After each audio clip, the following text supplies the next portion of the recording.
Hello everyone, welcome to IAS origin. This is Anubhav Deepani, faculty at IAS origin. आज जिस topic के बारे में हम लोग डिस्कस करने वाले हैं वो टॉपिक या वो पोस्ट शायद इस देश के किसी भी वकील या एडवोकेट के लिए उसके करियर का हाईएस्ट पीक हो सकता है जब वो इंडियन गवर्नमेंट का हाईएस्ट लॉ ऑफिसर बनता है। जी हां, हम लोग बात कर रहे हैं कॉन्स्टिट्यूशन के आर्टिकल नंबर 76 के अंडर आने वाले अटॉर्नी जनरल ऑफ इंडिया की। देखिए, अटॉर्नी जनरल एक हाईएस्ट लॉ ऑफिसर होता है, ये तो एक कॉन्स्टिट्यूशनल टर्म है, लेकिन इस आर्टिकल नंबर 76 को एक आसान भाषा में भी समझा जा सकता है इस तरीके से कि जब भी आप सेंट्रल गवर्नमेंट के खिलाफ किसी भी तरीके की पीआईएल या पब्लिक इंटरेस्ट लिटिगेशन दायर करते हैं तो आप तो अपना वकील लेकर ही जाएंगे, लेकिन अगर आपने सेंट्रल गवर्नमेंट के खिलाफ केस किया है तो सेंट्रल गवर्नमेंट भी तो अपना एडवोकेट सुप्रीम कोर्ट भेजेगी। तो वो पर्सन या वो एडवोकेट जो सेंट्रल गवर्नमेंट को रिप्रेजेंट करेगा सुप्रीम कोर्ट में, वो पर्सन कहलाता है अटॉर्नी जनरल ऑफ इंडिया। अब अगर किसी भी पर्सन को अटॉर्नी जनरल बनना है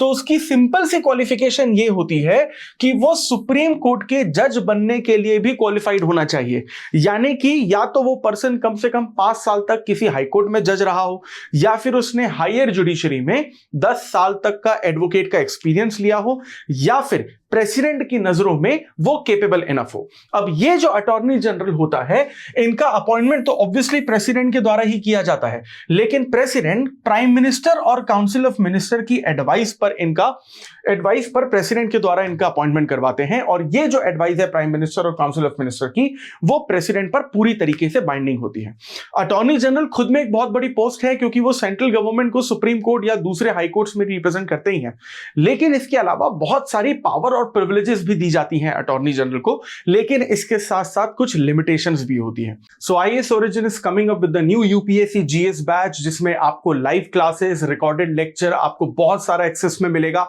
हार्ड कॉपी मटेरियल जो आपके घर तक आपको पहुंचाया जाएगा, डाउट रिजोल्यूशन क्लासेस और टॉपर सेशंस और आंसर राइटिंग जैसे बहुत सारे फीचर्स हैं। सभी फीचर्स को डिटेल में जानने के लिए डिस्क्रिप्शन में जो लिंक दिया गया है उसे क्लिक करिए और आईएएस ओरिजिन के ऑफिशियल नंबर पर कॉन्टैक्ट करिए। सबसे पहली प्रिविलेज की अगर हम लोग बात करें तो अटॉर्नी जनरल जब चाहें पार्लियामेंट के किसी भी हाउस में जा सकते हैं। वो बिना किसी की परमिशन, बिना किसी से पूछे पार्लियामेंट में जा सकते हैं, वहां पर बैठ सकते हैं, उसकी मीटिंग्स को अटेंड कर सकते हैं, यहां तक कि लोकसभा और राज्यसभा में जाकर वो बोल भी सकते हैं, यानी अपनी स्पीच भी दे सकते हैं। लेकिन किसी भी तरीके के बिल से रिलेटेड किसी भी प्रोविजन में वोट नहीं डाल सकते हैं। तो वहां पर पार्लियामेंट में इनका जाना, बैठना या बोलना इनका प्रिविलेज है, लेकिन वोट ना दे पाना कहीं ना कहीं इनकी लिमिटेशन को शो करता है। इसके अलावा अटॉर्नी जनरल जब चाहे सुप्रीम कोर्ट में जाकर किसी भी केस की जो हियरिंग है उसको अटेंड कर सकते हैं, या इस देश में जो 25 हाई कोर्ट हैं किसी भी हाई कोर्ट में जा सकते हैं, या फिर जितने भी सब ऑर्डिनेट कोर्ट्स हैं यहां पर इंडिया में, डिस्ट्रिक्ट और सेशन कोर्ट, उन सारे के सारे कोर्ट्स में भी जा सकते हैं, वो भी बिना किसी की परमिशन के। यहां तक कि सुप्रीम कोर्ट के जज या हाई कोर्ट के जज भी उनको कोर्ट में आने से कभी भी मना नहीं कर सकते हैं। अब यहां पर एक और चीज देखिए, अटॉर्नी जनरल इंडियन गवर्नमेंट को किसी भी कोर्ट में या किसी भी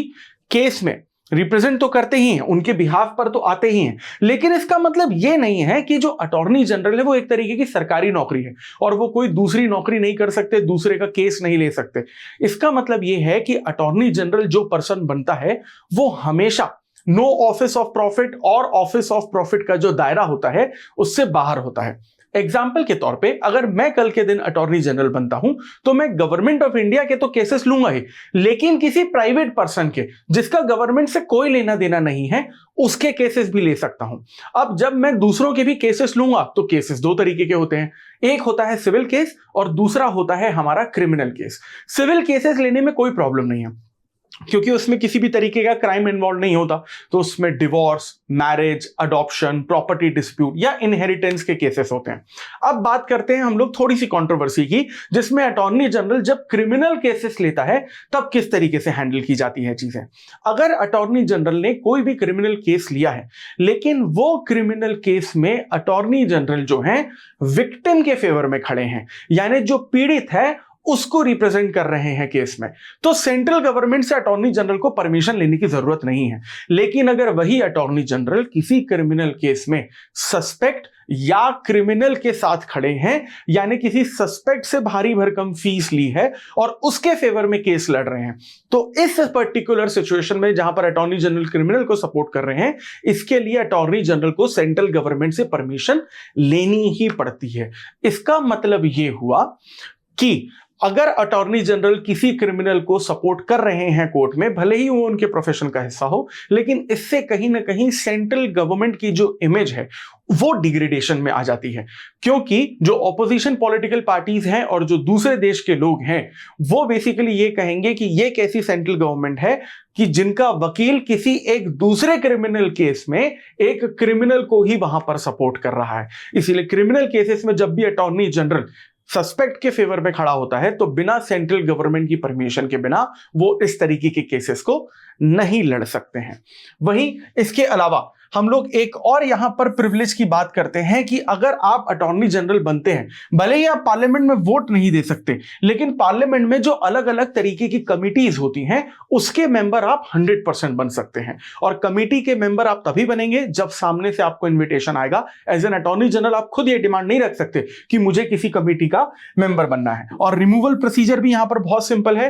कि यहां पर प्लेजर ऑफ द प्रेसिडेंट के थ्रू उनका रिमूवल होता है। यानी जब भी काउंसिल ऑफ मिनिस्टर और प्राइम मिनिस्टर प्रेसिडेंट को कहते हैं कि इस पर्टिकुलर पर्सन का अटॉर्नी जनरल की पोस्ट से रिमूवल कर दिया जाए, तो विद इन 10 सेकेंड्स जस्ट एक रिजोल्यूशन और सिग्नेचर से वो रिमूवल हो जाता है। यहां पर कुछ आर्टिकल्स हैं जो आपके प्रीलिम्स के लिए इंपॉर्टेंट हो सकते हैं, जो आपको याद रखना जरूरी है। दैट इज आर्टिकल नंबर 76 जो खुद में अटॉर्नी जनरल की बात करता है। आर्टिकल नंबर 88 में पार्लियामेंट से रिलेटेड जो प्रिविलेजेस दिए गए हैं अटॉर्नी जनरल को, जैसे पार्लियामेंट में जाना, बैठना, बोलना, वो सारे प्रिविलेजेस आर्टिकल नंबर 88 में आते हैं। और दूसरे जो अदर उनको प्रिविलेजेस दिए गए हैं या पावर दी गई है अटॉर्नी जनरल को, जैसे सुप्रीम कोर्ट में जाना वगैरह वगैरह चीजें, वो आर्टिकल नंबर 105 में आती है। अब 105 में इनके प्रिविलेजेस इसलिए आते हैं क्योंकि आर्टिकल 105 के तहत ही मेंबर ऑफ पार्लियामेंट को भी प्रिविलेजेस दिए जाते हैं और अटॉर्नी जनरल को उन्हीं की रैंक का माना जाता है। इसीलिए मेंबर ऑफ पार्लियामेंट और अटॉर्नी जनरल इन दोनों के प्रिविलेजेस का आर्टिकल